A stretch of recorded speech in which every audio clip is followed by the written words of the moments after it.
8 million. That's the number of people who die from tobacco use every single year. It's just a staggering number. And each one of those is a preventable tragedy. You could almost think of it as a global public health crime scene. And today, we're going to follow the detectives on the case. And that's what we're digging into today. We're cracking open the playbook that public health experts use to investigate and ultimately fight back against the tobacco epidemic. Think of it as the official field guide for a modern health detective. So let's dive in. First things first, we've got to wrap our heads around the sheer scale of this thing. This isn't just some bad habit people pick up. No, this is a crisis that has been carefully, meticulously engineered over decades. And that means it needs an equally meticulous response. Okay, so here's our game plan. We'll start by framing the crisis. Then we'll look inside the investigators' field guide itself. From there, we'll see how they actually monitor the epidemic, how they design a counterattack, and ultimately how all this hard work is geared towards one thing: saving lives. All right, so the core of our story today revolves around a very real, very powerful document. And look, this thing is way more than just another boring report. It's the actual tool, the playbook these health detectives use to turn raw data into life-saving action. Which brings us to a huge question, right? I mean, how do you even begin to fight something like this? An epidemic that's been woven into the very fabric of economies and cultures all over the world. Where do you possibly start? Well, you don't start by guessing. You start with a playbook. You investigate. You build a case, piece by piece with solid evidence. It all begins with a clear, structured plan. And this playbook, it's incredible. It covers all the bases. We're not just talking about counting smokers. No, these investigators are looking at everything. They're monitoring who's using what, they're evaluating if the current rules are actually working, they're assessing why people start in the first place, they're even digging into the economics of it all. It's a full-on 360-degree investigation. Okay, so let's jump into that first step, monitoring. You can think of this as the surveillance phase of the investigation. This is where our detectives hit the ground and start gathering their first clues by asking some really important questions. And the very first question they ask is probably the most fundamental. Who exactly is using tobacco? I mean, this is ground zero, right?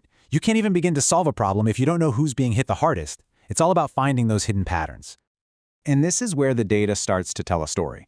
By slicing up the numbers, by sex, by age, by income, investigators can suddenly see these hot spots emerge. You start to get answers, like are men in rural areas using more smokeless tobacco? Are young women in cities picking up the habit earlier?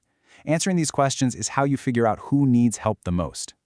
So, once you know who is using tobacco, the next logical question is, what are they using? Because let's be honest, the industry isn't just selling one kind of cigarette anymore. The detectives need to know the specifics. And yeah, it's a whole arsenal of products out there. You've got your standard cigarettes, sure, but you've also got smokeless stuff like chewing tobacco, water pipes, or hookahs, even local products like bidis. And here's the kicker. Each one of these needs its own unique strategy. And to make things even trickier, there's this trend called poly-tobacco use. It's a fancy term that just means someone is using 2 or more different tobacco products. And this is a super important clue for investigators, especially when they're looking at young people. It helps them see the pathways, like how someone might start with a flavored vape and then graduate to regular cigarettes. Which, brings us to what might be the single most critical piece of this entire puzzle: prevention. Specifically, how young do people start and why? Because if you can stop that cycle right at the beginning, well, that's how you win. And that's why investigators are so laser-focused on this. To figure that out, they have to identify the risk factors. The field guide calls them susceptibility factors, but you can just think of them as clues left at the scene. Things like, do their friends smoke? Do their parents? Are they seeing a ton of tobacco ads? And a huge one, do they have easy access to flavored products? All these clues help predict who's most at risk. All right, so our detectives have done their legwork. They've gathered the clues, they know who's smoking, what they're smoking, and why they started.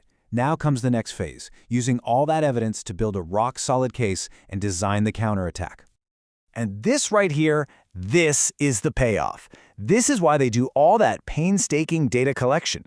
It's not for some dusty report that sits on a shelf. It's for creating real, tangible interventions that actually save lives. Every single data point is a building block for a real solution. Let me give you a perfect example of how this works. Imagine a city wants to ban flavored tobacco. Okay, following the playbook, what do? Step 1, survey young people about what they're using. Step 2, analyze that data to show the undeniable link between those flavors and kids starting to smoke.